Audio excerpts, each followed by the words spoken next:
दुनिया है, इम्तिहान गाह है, चंद दिनों के लिए आए हैं, अल्लाह के हुजूर पेश होना है, अमलों का हिसाब होना है। अब जब वो देखेंगे कि हमारे साथ क्या होने वाला है तो उनके चेहरे पहले बिगड़ जाएंगे। क्यों?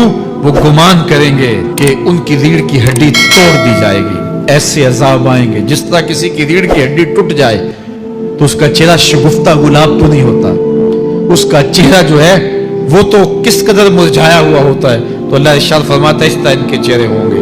अभी अजाब आया नहीं है लेकिन चेहरे पहले उतरे हुए होंगे और जब अजाब की भट्टी में डाले जाएंगे, अल्लाह अकबर। और वो सख्त अजाब, हुजूर ने जिब्रील अमीन से पूछा मुझे जहन्नुम के अजाबों का जिक्र सुनाओ। अर्ज की हुजूर सबसे हल्के अजाब की कहानी सुनाता हूं और वो ये कि जहन्नुमी के पांव में आग का जूता रखा जाएगा, बाकी पूरा बदन उसका सलामत होगा। ये सबसे हल्के अजाब की कैफियत है। अब पांव में आग का जूता होगा, हिद्दत, गर्मी, शिद्दत इतनी होगी कि दिमाग पिघल के नाक और कानों के रास्ते से बाहर आ जाएगा। पांव में रखे हुए जूते की गर्मी दिमाग को ऐसे चढ़ेगी कि वो पिघल जाएगा और नाक और कानों के रास्ते से बाहर आ जाएगा। तो अल्लाह के अजाब के खौफ से चेहरे बिगड़ जाएंगे, हालत सलामत नहीं रहेगी। ये बात ज़हन में रखें कि अल्लाह जिसको जहन्नुम में डालेगा उसको इस सूरत में नहीं डालेगा, ये मुहम्मदी सूरत है। ये शक्ल उसकी छीन ली जाएगी और उसकी शक्ल बड़ी कर दी जाएगी। उसका एक एक दांत ओहद पहाड़ जितना होगा। ओहद पहाड़ का फैलाव 15 किलोमीटर पे है। 15 किलोमीटर का एक दांत और 32 दांत कितने होंगे तो मुंह कितना बड़ा होगा। उसको इतना बड़ा इसलिए किया जाएगा ताकि वो अजाब की तकलीफ ज्यादा सहे। 70-70 गज मोटी खाल होगी और खाल जल जाएगी तो अल्लाह कुरान में फरमाता है हम नई खाल दे देंगे ताकि अजाब की तकलीफ उसको दोबारा करनी पड़े। फिर चीखेगा, चिल्लाएगा, हाय मुझे पानी दो, पानी दो, प्यास की शिद्दत है।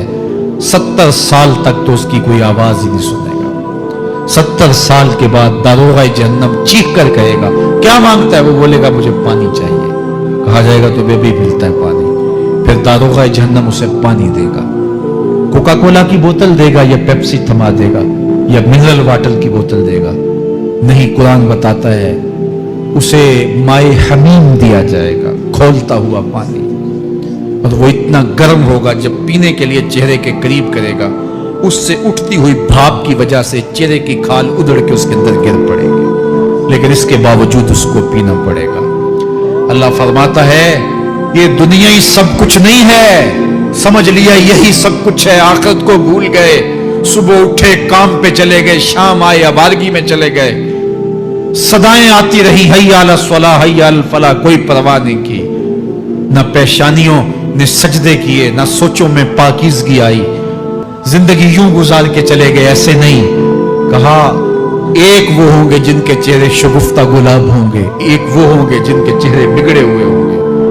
अल्लाह अकबर। कल्ला इज़ा बलगतित तराकी, ये तो क़यामत का मंजर है ना, क़यामत से कबल भी एक मंजर है।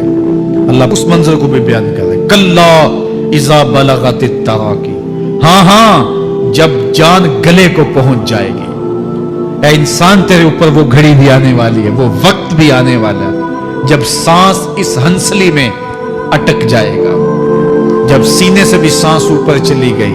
अब डॉक्टर भी लाइलाज करार दे रहे हैं कि अब इलाज नहीं रहा है, जान बस अब निकलना चाह रही है। और कहा जाएगा कोई झाड़ फूंक वाला बुलाओ। अब डॉक्टरों ने तो जवाब दे दिया, अब सांस अटक गई गले में, चंद लम्हों की मेहमान है।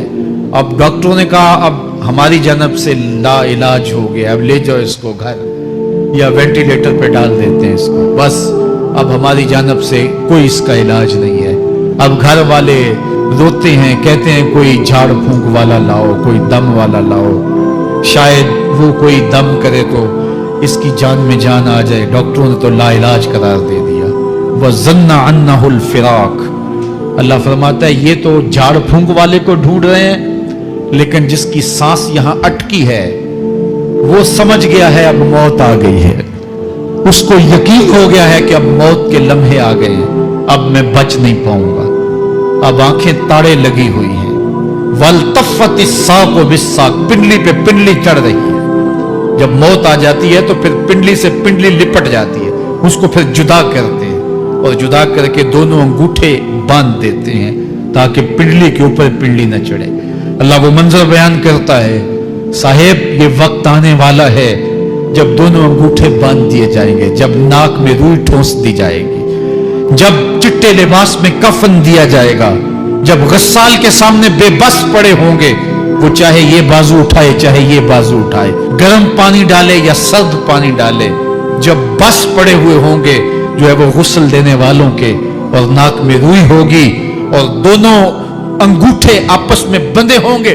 یہ محل، یہ ماڑی، یہ کوٹھیاں، یہ بنگلے جس کو سویر شام لگ کے حلال حرام کی تمیز کیے بغیر بنایا تھا، غوث اعظم رضی اللہ تعالیٰ عنہ بولے مکان بنا رہا ہے، بسیں گے اور حساب تو جا کے دے گا، اور یہ تو ایک رات بھی تجھے اس گھر کے اندر نہیں رکھیں گے کہ چلو ایک رات مہمان رکھ لیں، کہتے نہیں نہیں مہمانوں نے بھی جانا ہے تو جلدی کرو، اس کو سپرد کراؤ، وہ تو تیرا لباس بھی پھاڑ کے اتاریں گے، خود غسل دینے کے لیے تیار بھی نہیں ہے، تجھ سے خوف آنے لگا ہے، جاندی واری ڈرونا بنے ہوتے، ہاتھ نہ لاندے ڈر دے، جنہ لئی تو پاپ کمائے اج کتھے نہیں تیرے کر دے۔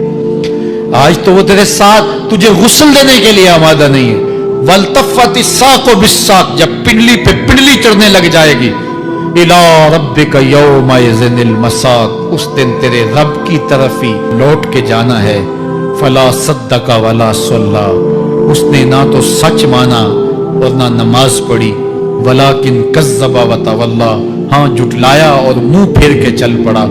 ثُمَّ ذَهَبَ إِلَىٰ أَهْلِهِ يَتَمَطَّىٰ، پھر اپنے گھر کو اکڑتا ہوا چلا۔ اولا لک فاولا ثم اولا لک فاولا، تیری خرابی آ پہنچی، ہاں تیری خرابی آ پہنچی۔ ایحسب الانسان ان یترک سدی، انسان دنیا میں یہ گمان کرتا ہے اس کو سدا چھوڑ دیا جائے گا۔ سدا عربی میں ایسے اونٹ کو کہتے ہیں جس کی مہار کسی کے ہاتھ میں نہ ہو، شترے بے مہار، جہاں مرضی جس گھاٹ سے چاہے پانی پیے، جہاں سے مرضی چارہ لے، تو شترے بے مہار کو کہتے ہیں سدا۔ تو یہ انسان بھی گمان کرتا ہے کہ میں بھی سدا ہوں، مجھے کوئی کیوں پوچھے، میرے جذبات پہ کوئی کیوں قدغن لگائے، مجھے کیوں روکے کوئی۔ بالخصوص جوانی کے ایام کے اندر جوان کو بڑا ہوتا ہے کہ کوئی مجھے کیوں، وہ تو ماں باپ کے کہنے میں بھی نہیں آنا چاہتا، وہ کہتا ہے کیوں مجھے روکتے ہیں، میری جوانی ہے، میرے جذبات ہیں، مجھے آزادی سے جینے دو، کیوں میرے راستے میں رکاوٹ بنتے ہو، میں سدا ہوں۔ اللہ فرماتا ہے نہیں، ایک اونٹ تو سدا ہو سکتا ہے، جس کو میں نے اشرف المخلوقات بنایا ہے اس کو تو سدا نہیں چھوڑوں۔